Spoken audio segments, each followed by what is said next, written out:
This is the Serbian spruce, Picea omorica, planted in Middle Tennessee. And here's an update for spring. This is first week of April, and it has not broken bud yet, which is a good thing because there was a warm March followed by a late freeze. So Serbian spruce does well in Tennessee when it comes to avoiding damage from late freezes.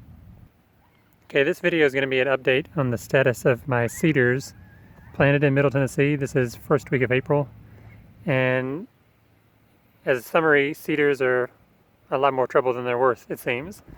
Here's the Deodar cedar, and you can see it broke bud a while back, and it's got all of these brown spots where the new growth is wilting and dead. Look, there's the leader right there, dead after a late frost. So it broke bud way too early, and not to mention the fact that the leader doesn't really grow straight on this. It kind of flops over, and you would think that that would be like a temporary thing that would fix itself, but I'm not sure that's the case. So this is a Deodar cedar. Let's look at some more examples. Okay, this is the bluish Carl Fuchs variety, and I think almost all of the new growth on it is going to end up dying because you can see the roots of the needles are turning brown. And I've got it staked up because if I didn't, it would just flop over. So it doesn't grow in a great pattern, and you can see the tip kind of hangs over. Here's another one right next to it. This one also had a lot of frost damage. It's really not growing vertically.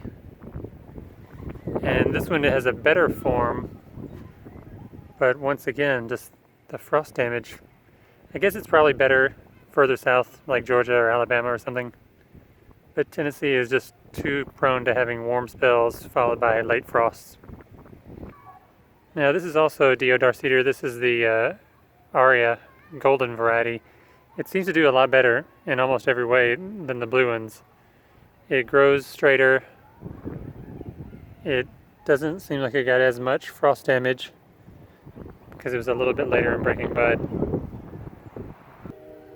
Golden variety again of Deodar cedar, and now it's got something wrong with the needles, so that's a different problem.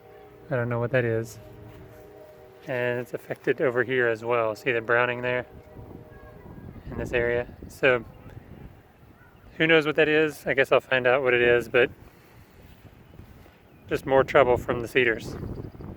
This is the cashmere variety of Deodar cedar, and the problem with this one is the growth style. It wants to just flop over sideways, and it doesn't look like it's going to self-correct.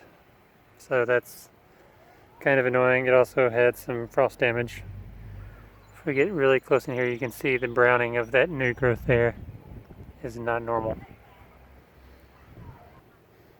Here's what's left of that Lebanese cedar that I showed last fall. It died completely, so I just chopped off the branches. I'm about to saw it off at the base. But one Lebanese cedar down, and I'll show the other one in a minute. I don't know if they can survive here. Blue Atlas cedar, on the other hand, is doing the best because it didn't break bud too early. You can see it's just now starting to put on a little growth there. So Blue Atlas cedar seems to be the most survivable, but the question then becomes, how long are you going to wait? Because it also seems to be the slowest growing. Here's a pretty big specimen of Deodar cedar, and there's another one behind it. I've had these the longest, but you can see there's a distinct yellowish coloration to the leaves. I think the horticultural term for this is chlorosis, and it's probably because there's a pretty bad case of root rot on these, which I found out from some online research. Deodar cedar is susceptible to root rot, like highly susceptible. So that's another strike against them. And it doesn't look like they had too much frost damage, but there was some. But that's another problem.